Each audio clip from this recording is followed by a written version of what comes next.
ఆ వార్త ఏమిటంటే అమరావతికి అందలం. ఎస్, ఏదైతే 2014లో బైఫర్కేట్ అయిపోయిన తర్వాత ఆంధ్రప్రదేశ్ క్యాపిటల్ లేని రాష్ట్రంగా నిలబడిన నేపథ్యంలో ఆంధ్రప్రదేశ్ ముఖ్యమంత్రి చంద్రబాబు నాయుడు గారు అప్పుడు ప్రధానమంత్రి మోదీ గారిని పిలిచి అమరావతిని రిబ్బన్ కటింగ్ చేయించి ఓపెన్ చేసి, అయ్యా దీన్ని ఆంధ్రుల రాజధానిగా తీర్చిదిద్దుతున్నామని చెప్పడం, మెల్లగా అక్కడ సెక్రటేరియట్, అలాగే హైకోర్టు, కొన్ని ఆఫీసులు కట్టడం ఇవన్నీ జరిగాయి.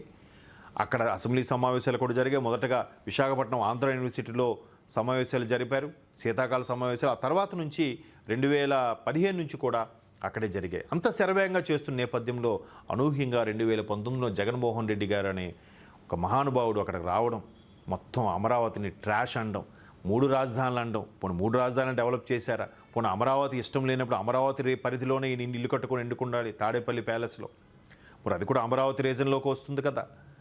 సో ఇవన్నీ $1 మిలియన్ ప్రశ్నలు ఉన్నాయి, వాటికి సమాధానం కూడా లేవు. కేవలం చంద్రబాబు నాయుడు గారి మీద కక్షతోనే రాజధాని నిలువునా ముంచారు, రాజధాని సర్వనాశనం చేశారనే విమర్శలు అవి వాస్తవాలుగా కూడా ప్రూవ్ అయ్యాయి. ఈ నేపథ్యంలో కార్మికులు, రైతులు, కర్షకులు అందరూ అక్కడ భూమి ఇచ్చిన ప్రతి ఒక్కరు కూడా కన్నీరు మున్నీరే విలపించారు. ఈ నేపథ్యంలో ఘోర పరాభవం కూడా చోటు చేసుకుంది. 2024 జగన్మోహన్ రెడ్డి గారు 11 సీట్లకే పరిమితమయ్యారు. అయితే ఇప్పుడు మరలా చంద్రబాబు నాయుడు గారి ప్రభుత్వం రావడంతో మరొకసారి అమరావతికి పొరపాటున, మొన్న అసెంబ్లీలో మంత్రి లోకేష్ గారు కూడా అదే చెప్పారు, పొరపాటున ఇప్పుడు కాకపోతే మరల 10 ఏళ్ళ తర్వాత ఎవడైనా వచ్చి కదిలించాలని చూసినా రాజధాని కదిలించే ప్రయత్నం చేయకూడదు. ఏది ఇప్పుడు గతంలో తొగ్లక్ అనేవాడు రాజధాని ఢిల్లీ నుంచి కోల్కతాని ఢిల్లీకి మార్చాడని కథలుగా చదువుకున్నాం. మరలా ఇక్కడ కూడా 3 రాజధానుల కాన్సెప్ట్తో వైజాగ్ని డెవలప్ చేసింది లేదు, విజయవాడని చేసింది లేదు, కర్నూలుని చేసింది లేదు. కేవలం ప్రజల దృష్టి మరల్చడానికి, ఒక వ్యక్తి మీద పెట్టుకున్న కసిని తీర్చుకోవడానికి వాడుకున్నట్టుగా కనిపించింది. ఇప్పుడు దానికి అందలం ఏంటంటే అసెంబ్లీలో దానికి సంబంధించి తీర్మానం చేసింది. ఆ తీర్మానాన్ని ముందుగానే కేంద్ర హోంశాఖతో కూడా మాట్లాడడం జరిగింది. దానికి కేంద్ర కేబినెట్ ప్రధానమంత్రి మోదీ అధ్యక్షతన ఒక కేబినెట్లో నిర్ణయం తీసుకుంది. ఓకే, అమరావతికి గెజెట్ రిలీజ్ చేసేలాగా చేద్దాం అని కూడా ఒప్పుకున్నారు. ఈ నేపథ్యంలో కేంద్ర హోంశాఖ సహాయ మంత్రి నిత్యానంద్ గారు కూడా చెప్పడం జరిగింది. ఆ నేపథ్యంలో కేంద్ర హోంశాఖ ప్రిన్సిపల్ సెక్రటరీకి ముందుగానే ఈ పత్రాలు అందజేయడం, ఆయన స్పీకర్కి తెలియజేయడం, రేపు పార్లమెంటు సమావేశాల్లో దాన్ని ప్రవేశపెట్టడం, ఉభయ సభల్లోనూ కూడా ఆమోదం అయిపోతే అప్పుడు దాన్ని రాష్ట్రపతి ముందుకు తీసుకెళ్ళి సైను రాజముద్రతో కూడా ఇంకెవరు ఆంధ్రుల రాజధాని అంటే అమరావతే, ఇంకా మార్చడానికి వీలు లేదు అనేలాగా చేయడం. ఎందుకంటే అమరావతిని ఫిక్స్ చేసిన తర్వాత కూడా దీని మీద చాలా సందర్భాల్లో విమర్శలు వచ్చే ఆంధ్రప్రదేశ్ గత ప్రభుత్వం 19 నుంచి 24 మధ్యలో ఉన్న వైకాపా ప్రభుత్వం భయంకరమైన దాడులు అవి చేయడం చూసాం. దాని మీద హైకోర్టు చాలాసార్లు ఆంధ్రప్రదేశ్ హైకోర్టు మొట్టికాయలు పెట్టినా కూడా ఎవరూ పట్టించుకోలేదు, ఎవరు వినలేదు. ఎందుకంటే హైకోర్టు చెప్తుంది దాన్ని అమలు చేయాల్సింది పోలీస్ వ్యవస్థ. బట్ ఆ పోలీస్ వ్యవస్థ కూడా వాళ్ళకి ఫేవర్గా పనిచేయడం వల్ల ఇటువంటిది అమరావతి నీరుగారిందనే అభిప్రాయం కూడా ఉంది. అయితే నేడు పార్లమెంటు ముందుకు బిల్లు రాజధానిగా చట్టబద్ధత కల్పించడమే లక్ష్యం. చర్చించి ఆమోదించనున్న లోక్సభ గురువారం రాజ్యసభకు, బుధవారం నాడు అంటే ఏప్రిల్ 1న లోక్సభలో ఆమోదం అయిన తర్వాత ఏప్రిల్ 2న రాజ్యసభలో కూడా ఆమోదింపు చేసిన తర్వాత రాష్ట్రపతి ముందుకు తీసుకెళ్తారు. అదొక్కసారి చూడొచ్చు. ఆంధ్రప్రదేశ్ శాశ్వత రాజధానిగా అమరావతికి చట్టబద్ధత కల్పించే బిల్లు బుధవారం మధ్యాహ్నం 12 గంటలకు పార్లమెంటు ముందుకు రానుంది. 24 జూన్ 2 నుంచి ఆంధ్రప్రదేశ్ రాజధానిగా అమరావతిని ప్రకటిస్తూ విభజన చట్టం 2014లో సెక్షన్ 5(2)కి సవరణ చేస్తూ కేంద్ర హోంశాఖ రూపొందించిన బిల్లును ఆ శాఖ సహాయ మంత్రి నిత్యానంద్ రాయ్ లోక్సభలో ప్రవేశపెట్టనున్నారు. దీనిపై సుమారు 2 గంటల పాటు చర్చించిన తర్వాత మూజువాని ఓటుతో ఆమోదించనున్నారు. మూజువాని ఓటు అంటే మెజారిటీ, ఇప్పుడు 10లో 6 ఓట్లు ఎవరికి వస్తే వాళ్ళకి అది ఆమోదింపబడుతుంది ఎక్కువ ఓట్లతో. అలాగే ఫర్ ఎగ్జాంపుల్ ఆ 10లో 8 మందే హాజరయ్యారు అనుకోండి, 4 ఓట్లు వచ్చినా చాలు. మిగతా 4గురిలో 2 వ్యతిరేకించినా కూడా మిగతా 2 స్తబ్దుగా ఉండిపోయినా ఆ 4 ఓట్లు దానికే ఇస్తుంది. దాన్ని మూజువాని ఓటు అంటారు. అయితే గురువారం ఈ బిల్లు రాజ్యసభ ముందుకు రానుంది. ఒక రాష్ట్ర రాజధానికి ప్రత్యేకంగా పార్లమెంట్ చట్టబద్ధత కల్పించే ఈ బిల్లు ఇటు ఆంధ్రప్రదేశ్ అటు స్వతంత్ర భారత సమాఖ్య చరిత్రలో ఒక మైలురాయిలుగా నిలవనుంది. ఇంతవరకు ఎప్పుడు అలా జరగలే.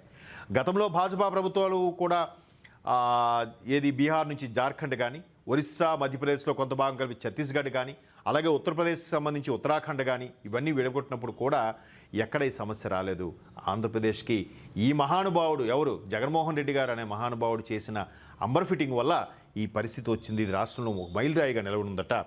రాష్ట్ర విభజన తర్వాత నవ్యాంధ్రలో ముఖ్యమంత్రి చంద్రబాబు నేతృత్వంలో ఏర్పడిన తొలి ప్రభుత్వం అమరావతిని రాజధానిగా ఎంపిక చేసి ఏపీసీఆర్డీఏ చట్టం, Andhra Pradesh capital region development authority చట్టం కింద ద్వారా ప్రకటించింది. అయితే 2019లో వచ్చిన వైకాపా ప్రభుత్వం దాన్ని రద్దు చేసి 3 రాజధానుల పేరిట 3 ముక్కల ఆటని ఆడే నేపథ్యంలో 3 రాజధాని పేరిట 3 ముక్కల ఆట ఆడింది. అందరికీ తెలిసిందే.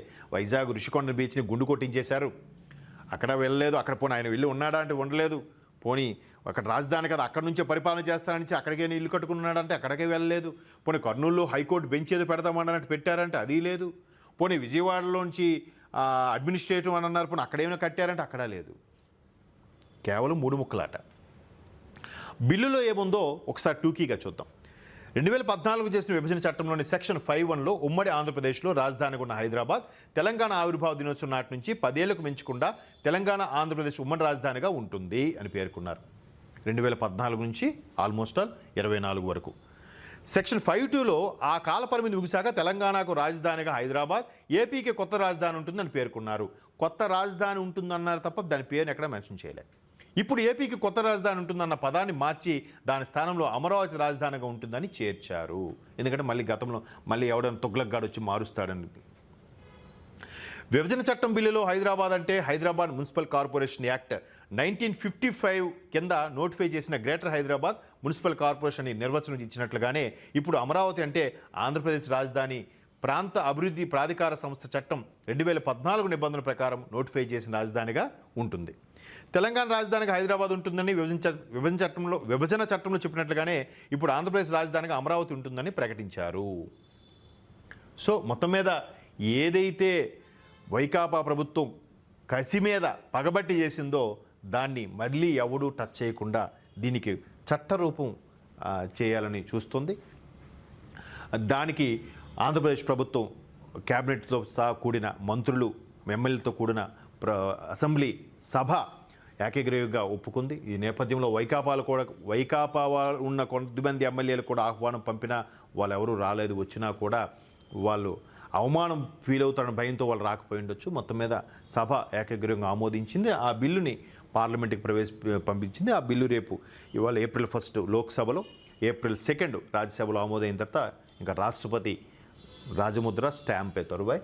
సో మొత్తం మీద ఈ విధంగా ఆంధ్రప్రదేశ్ రాజధానికి ఒక చట్టబద్ధత కల్పించడమే ప్రధాన ఉద్దేశం.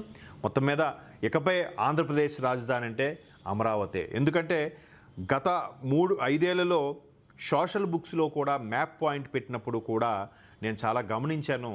పాఠశాలల్లో విద్యార్థులకి ఆంధ్రప్రదేశ్ ఇండియా మ్యాప్ ఇచ్చినప్పుడు రాష్ట్రం పేరు, క్యాపిటల్ పేరు ఇచ్చారు. ఆంధ్రప్రదేశ్కి వచ్చేసరికి ఆంధ్రప్రదేశ్ అని రాసింది తప్ప క్యాపిటల్ పేరు ఇవ్వలే. ఎందుకు? వాళ్ళు 3 రాజధానుల 3 ముక్కలు ఆటిన నేపథ్యంలో అది క్లియర్గా కనపడింది. కావాలంటే ఆ పర్టికులర్ ఇయర్స్లో ప్రింట్ అయిన మ్యాప్ పాయింట్లు కూడా మీరు చెక్ చేసుకోవచ్చు. అక్కడ ఆంధ్రప్రదేశ్కి రాజధాని పాయింట్ ఇవ్వలేదు. ఇది చాలామంది పిల్లలకి కన్ఫ్యూజన్ కూడా అయ్యింది. దానికి సంబంధించి జీకే బిట్స్ వచ్చినప్పుడు కూడా కన్ఫ్యూజన్తో వాళ్ళు ఎవరు దేన్ని టచ్ చేయకుండా వదిలేశారు. ఆంధ్రప్రదేశ్ రాజధాని విశాఖపట్నం, ఆంధ్రప్రదేశ్ రాజధాని అమరావతి, ఆంధ్రప్రదేశ్ రాజధాని విజయవాడ ఇలా ఇచ్చినప్పుడు ఆప్షన్ డి పైవేవీ కావు అని కూడా కొంతమంది పెట్టారు. ఎందుకంటే 3 ముక్కలాట అనే నేపథ్యం మనం చూసాం. సో మొత్తం మీద అమరావతికి అందలం, దానికి చట్టబద్ధంగా రాజధానిగా ప్రకటించడం జరిగింది. ఏదైతే విభజన చట్టంలో ఆంధ్రప్రదేశ్ కొత్త రాజధాని అని ఉందో ఆంధ్రప్రదేశ్ కొత్త రాజధాని ప్లేస్లో అమరావతిని పెట్టి సవరణ చేసి అసెంబ్లీలో ఏకగ్రీవం చేయించి పార్లమెంట్లో ఆమోదించే దిశగా ముందుకు తీసుకెళ్తుంది ఆంధ్రప్రదేశ్.